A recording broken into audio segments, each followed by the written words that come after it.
les femmes, on a une place très importante dans la société. Je dénigre pas les hommes en disant ça. Je m'appelle Seydi Gwendoline, j'ai 37 ans, je suis maman de 3 enfants. Je travaille à la mission locale depuis 7 ans maintenant. J'ai un diplôme de conseillère en économie sociale et familiale de base. Actuellement, je suis en formation Café Ruiz pour espérer décrocher un poste plus tard de chef de service.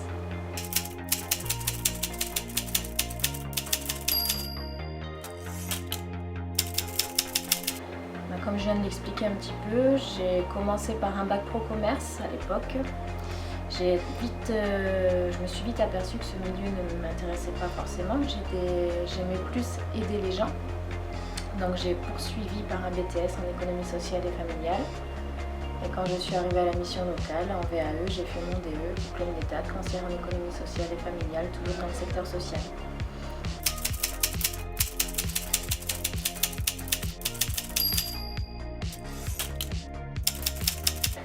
Les inégalités hommes-femmes, je dirais à première vue, c'est les inégalités par rapport au salaire dans les grandes entreprises. Je ne parle pas des petites structures où c'est bien encadré par les conventions. Les inégalités hommes-femmes, je pourrais dire la parentalité au travail. On a plus de responsabilités, nous les femmes, sur les absences quand les enfants sont malades.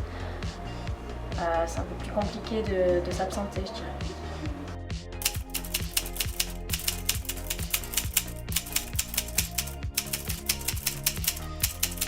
Comme je disais juste avant, la parentalité, donc ça serait d'aider les femmes à être plus souples. Par exemple, proposer du télétravail quand il y a des journées d'absence suite aux grèves, suite aux enfants malades. Voilà, c'est toujours compliqué pour les mamans de s'absenter. Pour ma part, ça me cause énormément de stress quand j'ai des petits messages, journée de grève le jeudi. Voilà, si j'avais cette souplesse de me dire bon c'est pas grave, je me mets en télétravail, je serais autant productive, j'occuperais les enfants d'une autre manière, donc ouais ça serait pas mal d'avoir cette souplesse.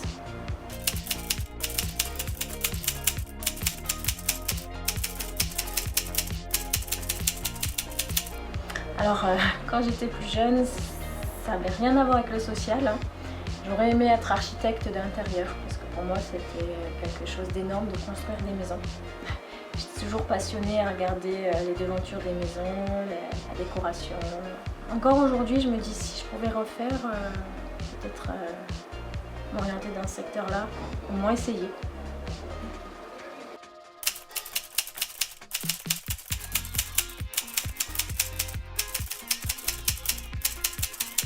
Alors pour ma part, j'ai jamais... je travaille dans un milieu exclusivement de femmes. On a dû avoir 2-3 hommes dans notre structure en mission locale. Après, je n'ai jamais rencontré cette situation. Mais comment réagir je ne sais pas, donnez-moi un cas concret, je vous dirais. Je sais pas, des remarques déplacées par exemple.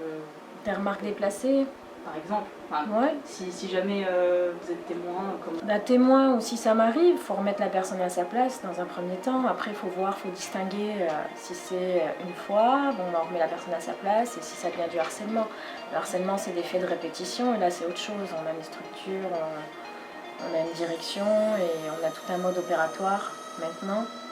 Le harcèlement est bien reconnu dans les structures. Donc je dirais ouais, dans un premier temps remettre la personne à sa place et si ça suffit pas, après on saisit les personnes de la structure qui interviendra.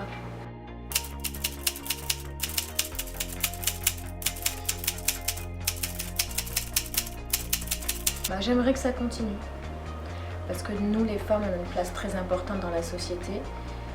Je dénigre pas les hommes en disant ça, mais on a une certaine responsabilité. Je pense pour ma part de gérer une famille de 3 enfants avec un mari qui travaille beaucoup, plus ma vie professionnelle.